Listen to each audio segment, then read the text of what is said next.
Assalamualaikum warahmatullahi wabarakatuh. Perkenalkan, nama saya Uswatun Hasanah dengan NIM 230702670.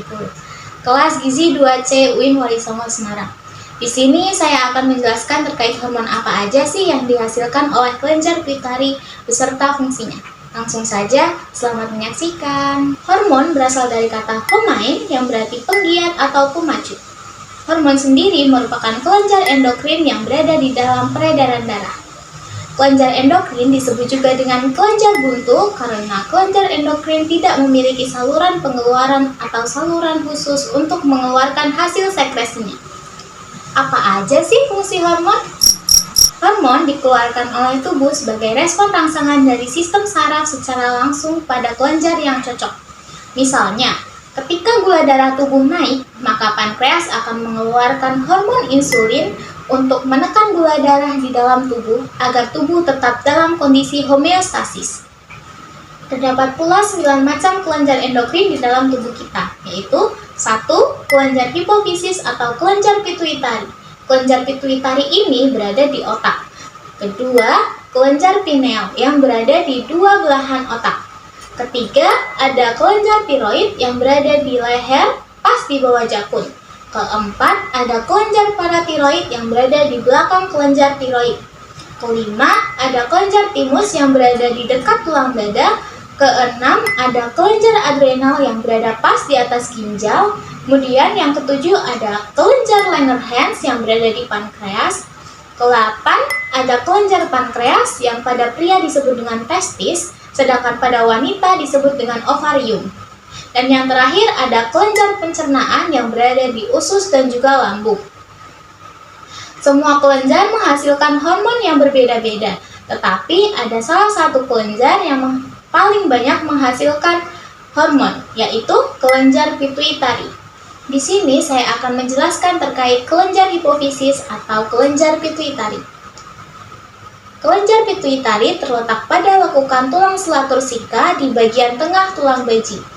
Ukuran dari kelenjar ini hanya sebesar kacang ercis. Kelenjar pituitari terdiri dari 3 lobus, yaitu 1. Lobus anterior depan, lobus posterior belakang, dan lobus intermedia tengah. Kelenjar pituitari sendiri sering dikenal dengan Master of Glands karena menghasilkan hormon yang mengatur kerja hormon lain. Seperti yang sudah dibahas tadi, bahwa kelenjar pituitari memiliki 3 lobus. Mari kita bedah hormon apa aja yang dihasilkan dari masing-masing lobus yuk. Pertama, kelenjar pituitari lobus anterior.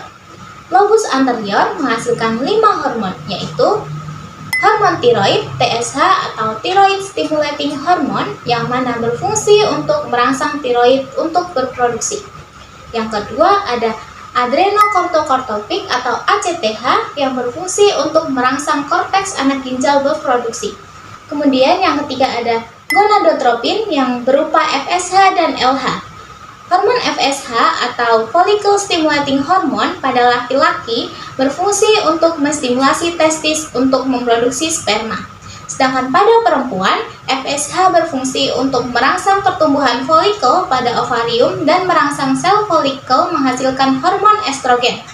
Sedangkan hormon LH atau luteinizing hormone terdapat pada laki-laki dan perempuan juga.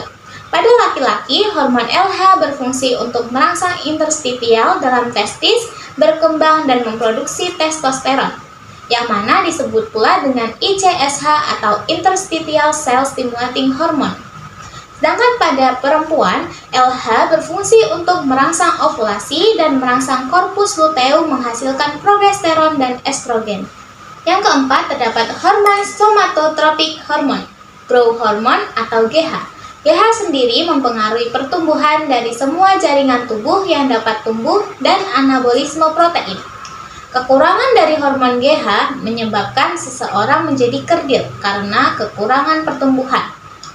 Kemudian yang terakhir ada hormon prolaktin atau luteotropik hormone yang berfungsi untuk merangsang kelenjar susu atau glandula mammae berproduksi. Biasanya, hormon ini terdapat pada ibu menyusui untuk merangsang ASI keluar. Kemudian yang kedua yaitu kelenjar pituitari lobus posterior. Lobus ini menghasilkan dua hormon yaitu satu, hormon vasopressin, antidiuretik hormon atau sering dikenal dengan hormon ADH. ADH sendiri berfungsi untuk mengatur kadar air dalam tubuh dan darah, yaitu penyerapan air oleh tubulus contortus atau bagian pada ginjal sehingga mencegah pembentukan urin dalam jumlah banyak. Kekurangan hormon ADH biasanya terjadi pada pasien diabetes mellitus yang mengalami kencing terus-menerus. Yang kedua yaitu hormon oksitoksin yang berfungsi untuk merangsang kontraksi otot uterus atau rahim wanita hamil selama melahirkan dan merangsang kontraksi sel-sel kontraktor dari kelenjar susu agar mengeluarkan air susu. Kemudian bagian terakhir dari kelenjar pituitari yaitu lobus intermedia. Lobus ini menghasilkan melanocyte stimulating hormone atau MSH yang berfungsi dalam pembentukan warna kulit individu. Hormon ini menstimulasi pigmen melanin yang memberikan warna gelap pada kulit. Apabila seseorang memiliki kulit yang berwarna gelap, maka dia memiliki hormon melanin yang banyak. Nah, itulah beberapa hormon beserta fungsinya yang dihasilkan dari kelenjar pituitari sebagai master of glands. Terima kasih atas waktunya dan sampai jumpa lagi di lain kesempatan. Mohon maaf apabila banyak kesalahan. Billahi taufik wal hidayah. Wassalamualaikum warahmatullahi wabarakatuh.